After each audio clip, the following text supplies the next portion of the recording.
Kembali lagi di Cerita Cinta Channel. Jangan lupa like, comment, and subscribe ya. Terima kasih. Setelah membicarakan banyak hal dengan Aira, Ibrahim memutuskan untuk keluar dari dalam kamar. Ia juga memberikan Yusuf pada Aira untuk segera disusui. Cukup lama menunggu, namun Ibrahim tak juga kembali ke dalam kamar. Bahkan Yusuf sudah terlelap dengan begitu pulasnya, tapi sang suami tak juga kunjung datang. Aira melihat jam bundar yang menempel di dinding. Saat ini nyaris tengah malam, tepatnya jam 11:45. Menarik dan menghembuskan nafasnya pelan, Aira lantas merebahkan tubuhnya di atas ranjang. Ingatannya kembali saat sore tadi, ia melihat Ibrahim keluar dari dalam kamar Sonya, membuatnya yakin jika malam ini Ibrahim pasti menghabiskan malam di kamar istri pertamanya. Hawa dingin seketika menghampiri Aira. Ia meringkuk, memeluk tubuhnya sendiri. "Ya, Mas Ibrahim pasti tidur di dalam kamar Mbak Sonya," gumam Aira lirih. Menyadari itu makin membuat hatinya pedih. Nyatanya sampai kapanpun cinta suaminya memang hanya untuk sang istri pertama. Selamanya hanya Sonyalah yang dicintai oleh Ibrahim. Aira tidak tahu jika kini Ibrahim masih berada di ruang kerjanya, duduk dan kalut dengan pikirannya sendiri. Pagi datang. Aira bangun dan hanya mendapati dia seorang diri di dalam kamar ini. Sang suami benar-benar tidak bermalam di dalam kamarnya. Hal itu berhasil membuat dada Aira sesak, karena nyatanya meskipun Ibrahim sering memperlakukannya dengan kasar, kehadiran suaminya itu tetap ia tunggu. Sentuhan Ibrahim tetap ia nantikan. Aira tersenyum kecil, berpikir jika kenangannya bersama Ibrahim biarlah jadi kenangan yang indah. Aira lantas menghampiri Yusuf dan mulai membersihkan tubuh sang anak. Bisumi pun mendatangi kamar Aira dan membantu Aira untuk mengurus si jabang bayi.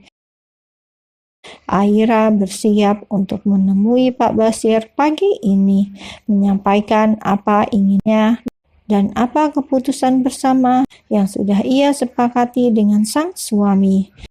Sampai di meja makan, ia tetap tak melihat keberadaan sang suami. Bahkan Sonya pun tak terlihat pula batang hidungnya. Aira yakin betul jika kedua orang itu masih tertidur pulas, membuat nafsu makannya hilang seketika. "Bi, perutku rasanya tidak enak.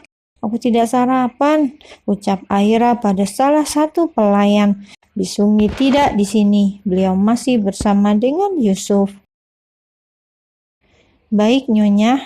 Apa perlu saya siapkan bekal?" "Tidak perlu," jawab Aira cepat. Ia segera berlalu dari sana, segera keluar. Luna sudah menunggu kedatangannya di halaman rumah. Luna bahkan sudah membuka pintu mobil itu saat melihat sang nyonya mulai mendekat. Aira sudah membuat janji dengan Pak Basir untuk membicarakan masalah pribadinya ini di rumah Pak Basir. Tidak ingin membicarakannya di perusahaan. Pagi ini suasana jalanan masih senggang, membuatnya lebih cepat sampai di kediaman rumah Pak Basir. Saat Aira dan Luna turun dari dalam mobil, pintu rumah Pak Basir pun terbuka. Nampak Dirga keluar dari sana dengan menenteng tas kerjanya. Dirga berlalu begitu saja, bersikap acuh dan dingin, dan Aira tak ambil pusing. Setelah Dirga berlalu, ia pun mengetuk pintu rumah itu, dan Ibu Rahel yang membukakannya. Ibu Rahel menjawab salam keduanya dan mempersilakan Aira dan Luna untuk masuk. "Ibu kira tadi Dirga kembali lagi. Kamu melihat Dirga keluar kan?" tanya Ibu Rahel. Ia duduk di samping Aira dan menyambut sang tamu dengan begitu ramah. Iya, Bu, tadi bertemu di depan. Jawab Aira apa adanya. Membalas tak kalah hangat senyuman Ibu Rahel. Sampai akhirnya Pak Basir menghampiri mereka. Aira lantas mengutarakan semua maksudnya datang ke sini, tentang perceraiannya dengan Ibrahim, tentang keinginannya untuk melepas semua harta kakek Pram, juga tentang ingin hidup tenang di kampung. Pak Basir tidak bisa menahan keinginan Aira, apalagi Pak Basir bisa melihat dengan jelas jika Aira sudah lelah. Tatapan matanya sayu dan berbicara dengan suara yang begitu rendah. Kalau begitu, semua harta kakek Pram atas namamu akan Bapak kembalikan ke Tuan Ibrahim, dan setelah itu semoga dia puas dan tidak lagi menyakitimu, balas Pak Basir. Bukan hanya Aira, Luna, dan Ibu Rahel pun menganggukkan kepalanya setuju. Harta memang bisa membuat orang lupa bahwa kebahagiaan bukanlah hanya tentang harta. Setelah bersepakat, Aira pun memutuskan untuk pergi ke SM Corp menyelesaikan beberapa pekerjaan yang ia punya sebelum akhirnya nanti benar-benar ia lepaskan. Beberapa manajemen bahkan ada yang Aira ganti, sebuah kebijakan yang ia harapkan akan bisa semakin mengembangkan SM Corp nanti. Luna, saat pergi nanti, aku tidak ingin membawa uang sepeser pun. Semua gaji dan bonus yang aku dapatkan, masukkan semua ke rekening kakek. Rekening itu nanti perwaliannya pasti Mas Ibrahim kan? Tanya Aira. Iya, Nyonya, semua rekening Tuan Pram diwakilkan oleh Tuan Ibrahim. Aira menganggukkan kepalanya, merasa lega. Aira benar-benar tak ingin membawa sedikit pun harta peninggalan kakek Pram saat pulang ke kampung nanti. Dulu saat menikah, ayah dan ibunya memberi Aira uang sebanyak 3 juta untuk pegangan. Kini uang itu hanya bersisa 500.000 di dalam ATM-nya. Uang itulah yang akan ia bawa untuk pulang ke kampung. Saat Aira sedang sibuk dengan pekerjaannya, Pak Basir menemui Ibrahim. Hingga siang ini, Ibrahim tak juga datang ke SM Corp. Pak Basir akhirnya memutuskan untuk menemui Ibrahim di rumahnya. Dan ternyata benar, Ibrahim masih di sana dan mengurung dirinya di ruang kerja. Pak Basir mengetuk pintu dan Ibrahim mempersilakan masuk. Tanpa mengulur-ulur waktu, Pak Basir pun mengatakan semua keinginan Aira padanya tadi pagi. Tak hanya itu, Pak Basir juga berniat mengundurkan diri dari perusahaan setelah semua tugasnya usai. Makin berdesirlah hati Ibrahim dibuatnya, seolah satu persatu orang akan meninggalkan dirinya, membuatnya benar-benar hidup sebatang kara. Namun Ibrahim hanya diam, ia juga tak mencegah keinginan Pak Basir itu. Ibrahim terus yakin jika ia akan hidup baik-baik saja, hidup bahagia dengan semua harta yang ia punya. Lakukan semuanya dengan cepat, aku tidak ingin ini berlarut-larut, tukas Ibrahim. Baik Tuan, jawab Pak Basir. Ia bahkan menundukkan kepalanya tanda hormat, lalu segera berlalu dari sana. Hari ini Aira pulang sangat terlambat, jam 8 malam. Ia baru menyelesaikan semua pekerjaannya. Sehabis maghrib tadi, ia sudah menelpon Bisumi sambungan video call untuk melihat sang anak. Mengobati rasa bersalahnya karena tak memiliki waktu yang banyak bersama Yusuf.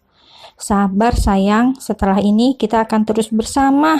Kata-kata itulah yang Aira ucapkan sebelum memutus sambungan teleponnya tadi. Membuatnya kembali bersemangat untuk menyelesaikan semua pekerjaan.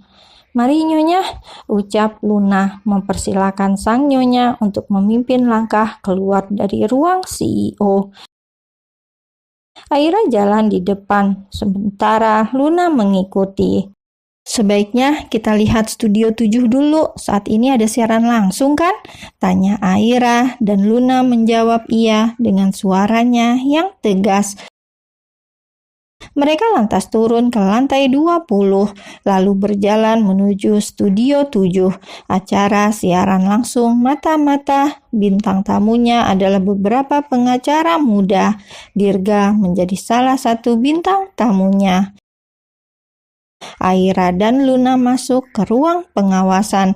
Dari sana, ia bisa melihat jalannya acara dari berbagai sudut kamera, bahkan melihat pula rating acara ini secara langsung. Sudut bibir Aira tersenyum saat melihat rating acara itu berada di nilai yang cukup bagus, menandakan bahwa para pemirsa menyukai bintang tamu dan topik pembicaraan malam ini. Senyum Aira makin mengembang saat ia melihat satu kamera yang hanya mengambil gambar Dirga, anak Pak Basir, dan Ibu Rahel yang selalu bersikap dingin padanya, namun nyatanya bisa tersenyum juga. Orang-orang kota memang aneh, memiliki banyak kepribadian. Batin Aira memilih berpikir lucu tentang semua orang. "Ayo pergi," ucap Aira pada sang asisten. Dan Luna menganggukkan kepalanya patuh. Aira memang sudah menyukai pekerjaannya ini, namun semuanya terasa hampa saat ia tiba di rumah. Aira tidak ingin hidup seperti ini. Ia ingin merasakan kebahagiaan yang sesungguhnya. Hanya bersama Yusuf, Aira yakin akan merasakan kebahagiaan itu. Tidak disadari oleh Aira, saat ia keluar dari Studio 7, Ibrahim melihat langkahnya. Larut malam tak pulang, Ibrahim berniat ingin tahu apa yang dilakukan istrinya itu, namun ternyata Aira malah hanya melihat Dirga di sana. Kemarahan Ibrahim kembali tersulut. Ia bahkan mengepalkan tangannya kuat dan menatap Aira dengan kebencian yang membuncah. Secepat yang Ibrahim bisa, ia segera menyusul Aira, bahkan dengan segera menarik tangan istrinya itu agar mengikuti langkahnya. "Ikut aku," ucap Ibrahim. Ia membentak hingga membuat Aira tersentak. Luna bahkan bergegas cepat untuk menghentikan sang tuan. "Tuan Ibrah, saya mohon jaga sikap Anda, lepaskan Nyonya Aira," pinta Luna. Ia bahkan tak segan untuk membalas tatap sang tuan. Luna pun tak bisa tahan jika melihat Nyonya Aira yang selalu disakiti seperti ini. Dan melihat sikap Luna itu, Ibrahim malah berdecih. "Minggirlah jika tidak ingin kupecat," ancam Ibrah. Kemarahan Ibrahim sudah sampai di ubun-ubun dan kini Luna malah memancing amarahnya.